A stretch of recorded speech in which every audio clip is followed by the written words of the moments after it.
Shalom and welcome back to Empowerment of Faith Kingdom Center for Ambassadors. I am Elder Tori and I am delighted to be back on this platform once again to be able to take just a few moments of your time to be able to talk about the Hebrew alphabet, well, correctly known as the Madu Neter, the letter Bayet today. So it's just going to be a quick few minutes, but before we get started, I do want to make sure that I take a moment to thank our senior pastor here at EOFKC, Dr. Larry, for allowing me to be on this platform. But also want to make sure that I do take a moment to tell you guys happy Hanukkah. We are currently on the second day, but this evening at sundown, we'll go into the third day. So with that being said, we are going to take just a few moments to talk about the Bayet. And so I have it up here on the screen, and the letter that we're looking at today, it is actually the modern version of it. And so we're going to take a moment, just a few minutes to look at it, how it's changed from the ancient to the modern. But before we really get into that, I do want to make sure that I mention that each Hebrew alphabet or Madu Neter is both a letter. It is a letter word, it represents a number, and it also represents a music note. But on today, we'll specifically be dealing with the meaning of it and its extended meaning. So let's go ahead and jump right on in. And right here, we are looking at the Hebrew alphabet. Well, I'm sorry, let me get it correct. The Madu Neter. And the reason why I'm making sure that I'm reiterating that and making sure that I'm correctly saying Madu Neter, because when we continue to use things like use the colonized words or use the things how the words were changed and things like that, we continue to spread colonization.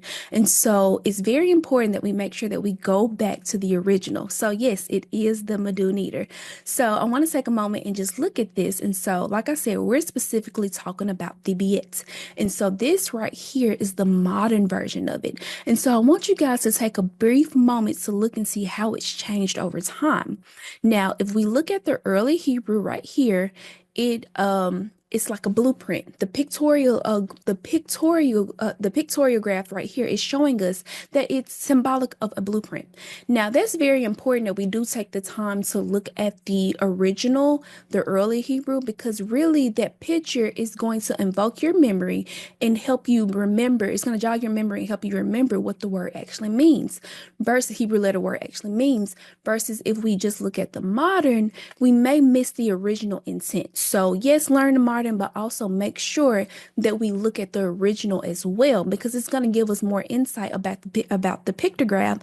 And ultimately what we want to do when we're learning Hebrew or studying our Hebrew, we want to get the original meaning. So let's look at our word Bayet. Like I said, each letter is a letter word, and a number and a music note. So today we're specifically focusing on the letter and its meaning. So I am going to spell it out. When we look at Bayet, we know that overall its meaning is what's inside a family, what controls the inside.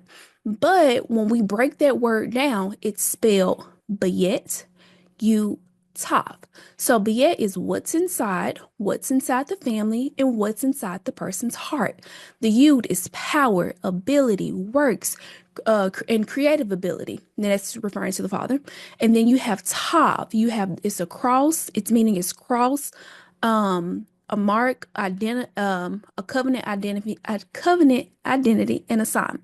And so when we put that together, as we're breaking down our Hebrew alphabet, it's the power of the covenant that controls the inside of the kingdom citizen.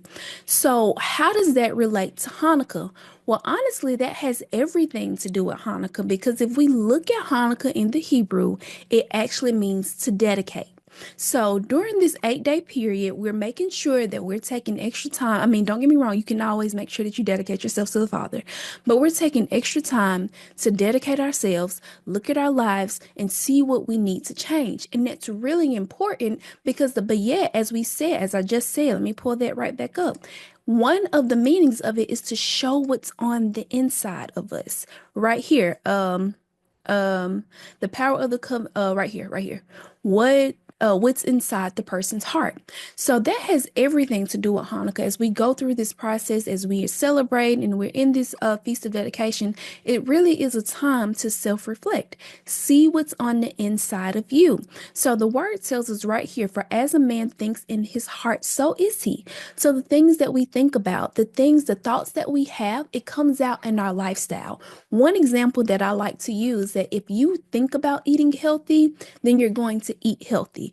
If you think about eating junk food, then you're going to eat junk food. You can't get out what you don't put in. So that's really important. It's a time that we can really look at our thoughts and see what is in our hearts. And then also right here, it's a great time to do an idol check. See, the word tells us that you should have no other gods along with me or inside of you. So basically, we should not be celebrating. You can't serve two masters. You can't honor Elohim and you can't honor the enemy at the same time. And that's really important as we deal with Christmas, because as truth has come forth, we have learned that Christmas has nothing to do with Yeshua. We have learned that Christmas is deeply rooted in pagan roots, and we have learned that Christmas is really man-made and has nothing to do with Yeshua, the Messiah. And there is this grand lie that is going around saying that it's all about Jesus is the reason for the season. And I'm saying Jesus because that's what people say, but that's what people have been deceived into thinking, and they have really made Christmas an idol. Think about it. People spend months upon months upon months preparing for Christmas, and it's really something that they idolize. And there's so many misconceptions that, oh, Christmas is for the children, or Christmas is about family getting together. But once you really start getting to the root of it, you'll see that Christmas has nothing to, Yeshua has nothing to do with Christmas. And there's actually a lot of religions that have used that same storyline of being born on the 25th and being a savior for all these people. So we really have to make sure that we're doing some research and finding out what's in us. Am I checking my idols? And then our very last point is, it's time to do a heart check. See, this Hebrew alphabet on this second day, and take all the days to do it as well, as we look at ourselves and see what we need to change. See, we can't change anything if we don't even acknowledge that there is something that we need to change. So our last point right here is a great time to do a heart check. So it says, by your fruit, you will recognize them. Do people pick grapes from a thorn bush or figs from thistles? Likewise, every good tree bears good fruit, but a bad tree bears bad fruit. A good tree cannot bear bad fruit, and a bad tree cannot bear good fruit. So what I want to point out right here as it relates to our Hebrew alphabet, Bayet, the letter Bayet, is showing it's a time to reflect and see what's on the inside of us. It's a time to ask some questions. It's a time to see, we got this Tav right here. It's a time to see, what are we in covenant with? What are we agreeing with? Are we really operating in the covenant that we have with Elohim, or have we knowingly or unknowingly made a covenant with another source? So that's what I want to leave you guys with. Thank you guys so much for taking a few moments to learn about the Medu Neder, specifically the letter alphabet, the letter Bayet. And I hope you guys learned something. Be sure to tune in with us as we are going through, I believe it's first 8 letters of the Hebrew alphabet. And we thank you again. Happy Hanukkah and Shalom. As always, thank you so much for tuning in or joining us in person. Remember, honored guests are always welcome on any platform, and especially in person. Thank you so much, and Shalom, y'all.